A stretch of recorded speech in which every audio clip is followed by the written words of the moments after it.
Namaste and welcome. It's Rthi here from meditatewithrthi.com, and today we are going to be exploring the Four Noble Truths of Buddhism. Okay, so in the previous video we answered the question, what is the cause of suffering? And we saw that the cause of suffering is ignorance about the impermanence of things.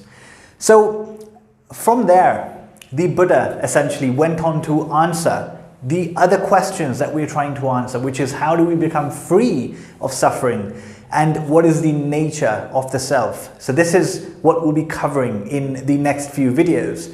Now, before we look at the exact answer to how to become free of suffering, the Buddha has actually given us the Four Noble Truths that we must understand. They are profound. If we understand this is the fundamental basis on which the path of ultimate happiness stands. Okay, so if you understand this, if you understand these truths, then you put yourself in a very good position to actually attain that ultimate happiness, that freedom from suffering, that freedom from the cycle of life and death. Okay, so let's get into it. What is the first noble truth? The first noble truth given by the Buddha is dukkha. Dukkha means suffering. So what the Buddha is saying is that life, existence, is full of suffering. Life is full of suffering. Now, we saw in the previous video, I gave the example of if you were on holiday, right? And the experience is supposed to be one that gives you a lot of happiness, right? But even when we are on holiday, there is a small part of us that is dreading going back to work, that is thinking about, I have to go back to work in a few days, and we're not totally happy. There is a little bit of dissatisfaction. So what the Buddha is saying essentially is that our problem in life, the reason why life is full of suffering, is because our problem as human beings is that we are unable to attain ultimate happiness in anything that we experience. We are unable to attain ultimate happiness in anything that we experience. Any experience that you have, think about it.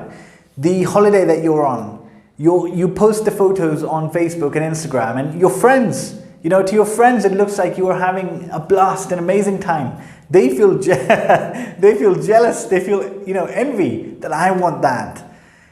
But little do they know that even though your pic looks so amazing, there is a small part of you that's actually dreading to coming back and joining them at work in a few days, right? So we are not able to attain the ultimate happiness in any kind of experience that we have, right? Think about any other experiences. Even if you get the best relationship, the best house, the best job, there is always a little fear of losing it. There is always this dread that I have to maintain this now. There's some added responsibility that's come with it, right? So that is one thing. Now, the other aspect that is very important to understand is that when the Buddha says that life is suffering, this is not something negative. A lot of Western view on Eastern philosophies is that Eastern philosophies are very negative. Life is suffering, I'm not the body, and that's not what it's saying. Okay, we must understand. So I got this from the Zen master Thich Nhat Hanh, who speaks about the law of interbeing in Buddhism. Okay. And the law of interbeing states that nothing exists on its own. Nothing exists on its own. So if there is light, there must be darkness. If there is happiness, there must be sadness. If there is the creation, there must be a creator. And if there is suffering, there must be happiness. So in this first noble truth that life is suffering, the Buddha is actually recognizing or asking us to recognize that if there is suffering, actually there is also happiness that is available.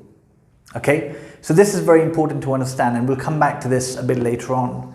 Now, the second noble truth that the Buddha has given us is Dukh Samudaya, which means that if life is suffering, there is a cause of suffering. There is a cause. And in many interpretations, this cause is given as craving. The reason that we suffer is because we have craving. So it is not that we cannot be happy at this point in time. You know, we love to give the reason for our difficulties to external circumstances. Oh, this is not right. Oh, that is not right. But actually, it is our mind. It is a function of the mind that essentially craves. And it goes in one or two ways. It either, there are likes and there are dislikes. Attachment and aversion. Attachment and aversion. So basically, either you are trying to grasp something, you do not like your reality right now, you want something else, you are trying to grasp something else, or you are trying to get away from things as they are right now. Think of anything that you're doing. Think of anything that you do in life, in your week, in your day. There is always this dissatisfaction. Not hugely, but there is a small part where we're not happy. So for example, take the pandemic that's been with us for the past 2 years now. There's many people who have said that, COVID has ruined everything. COVID has ruined everything. Business is very bad. I cannot do anything. I need this to be over. I need COVID to be over so that my life can start, so that I can progress, so that I can be happy. So their entire happiness is become dependent on COVID, something they cannot control, right? Yet there are other people who have experienced the same pandemic, yet they are using this as an opportunity. They're saying that doesn't matter if I can't do X, Y, Z. I will do this instead. I will become resourceful. I will work when nobody's working. And I will essentially create my dreams by being resourceful. And these people are happy because they're making progress, because they're working toward their dreams.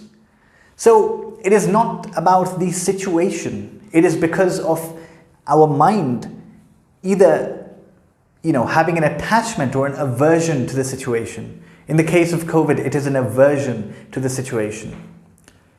Or we take another example of a relationship that you have in the house that you are living in the home that you're living in. Let's say you have a really difficult person who is giving you a hard time. And we now begin to believe that this person is the cause of my suffering. This person is not allowing me to be happy. My happiness is in their control, right? But again here, it is actually not that person that is causing the suffering. If you look deeply into it, you will realize that this is a wrong view. One thing is that we have actually not cultivated the inner strength to ensure that nothing from outside can phase how we feel. Why should some external thing be able to come in and ruin your happiness, our happiness, right? The second thing is another wrong view, which is because we do not understand how people work, because we do not understand that everybody's true nature, no matter who they are, is actually pure love. We do not realize that when somebody is acting in anger or any behavior that is not joyous to you, it is not because they're a bad person. It is because they are suffering. They are suffering inside. Something is bothering them.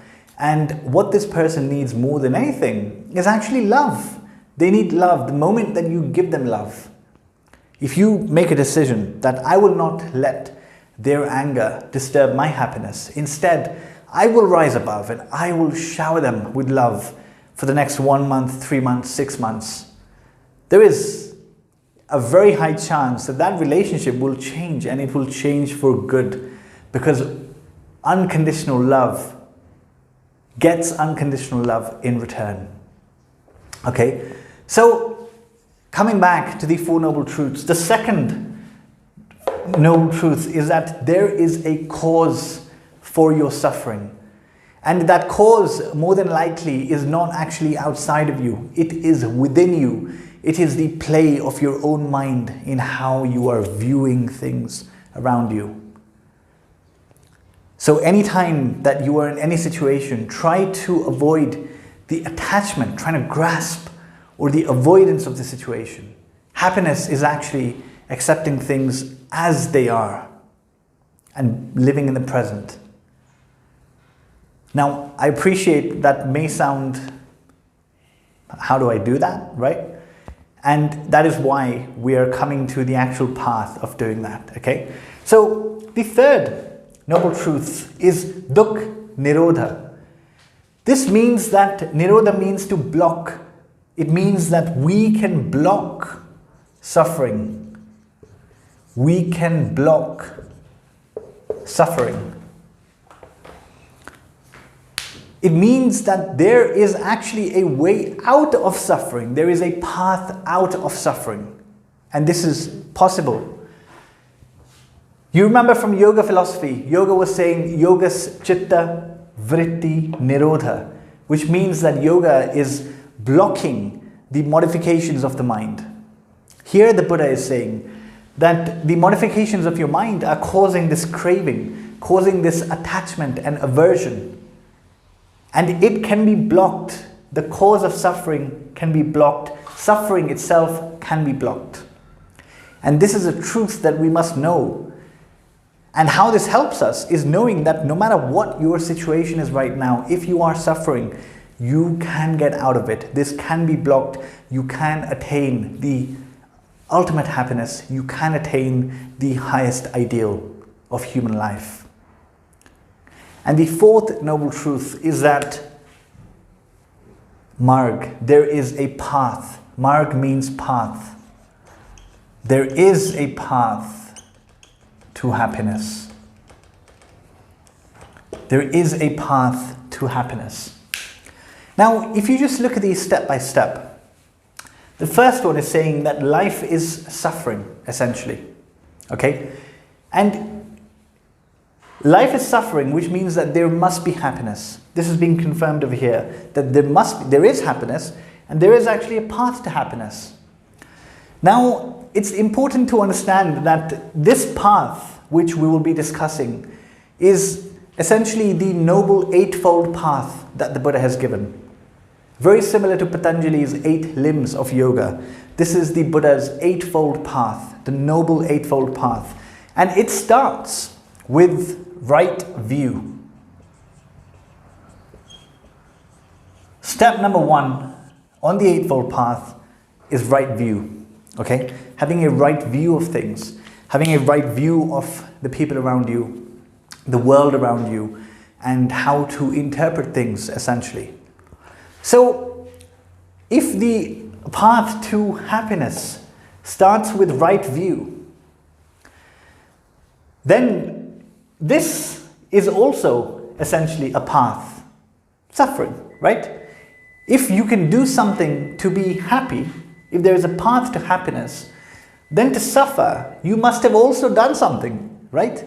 The way that you have lived your life for the past 6 months, 12 months, 2 years, has led you to a point of suffering. So if the path of happiness starts with right view, then the path of suffering must start with, with wrong view. Do you see that? The path of suffering must start with wrong view. Now, if you go back to the first philosophy that we discussed, the Nyaya philosophy, Nyaya was saying that the cause of suffering is false knowledge, wrong view of things, false knowledge. Do you see how all of these philosophies are interlinked? All of these philosophies ultimately are trying to say the same thing. That it is because of an untrained mind?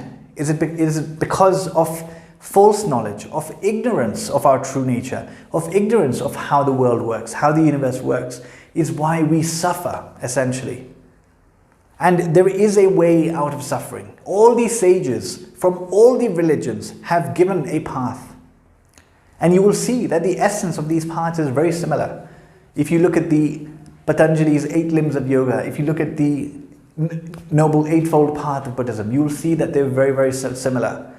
So the point I'm trying to make is that we're discussing these philosophies. Ultimately, the discussion here is not about which philosophy is better than the other, which is more popular than the other. The point is that you select one that you like and you follow that path. And you follow that path and essentially use it to come out of suffering, to attain that ultimate happiness, to attain that ultimate bliss, and become a beacon of light and love that you can then pour out to the people around you. And that is essentially how change happens in this world. That is how change happens. Because, you know, what we're doing here in the example of a person that is giving you some difficulty, right? Our initial reaction is to be angry back at them. Someone slaps us, we slap them back. Someone swears at us, we swear back, because the ego is prevailing. But the moment we break that chain, the moment somebody slaps us or swears at us, and we don't do that, instead, we think this person has acted out of so much anger, they must be suffering. How can I help this person? How can I essentially understand what they're going through and try to help them in some way? The moment you do that, that person's behavior, attitude toward you will just change completely. Because for once in their life, someone is trying to understand them. And that change, that shift essentially that you have made with them, for them, they will go and make for other people. And that starts a positive chain reaction. You know, this is ultimately what spirituality is all about becoming a being of love and spreading that love and causing others to spread that love. And imagine if that happens, the problems that we are facing today, they would be non-existent, okay? So, all right, went a bit off tangent there, but here you have it, the 4 noble truths, okay? In the next video, we will look deeply into the path to happiness, the 8-fold path as given by the Buddha. So thank you very much for listening. Namaste.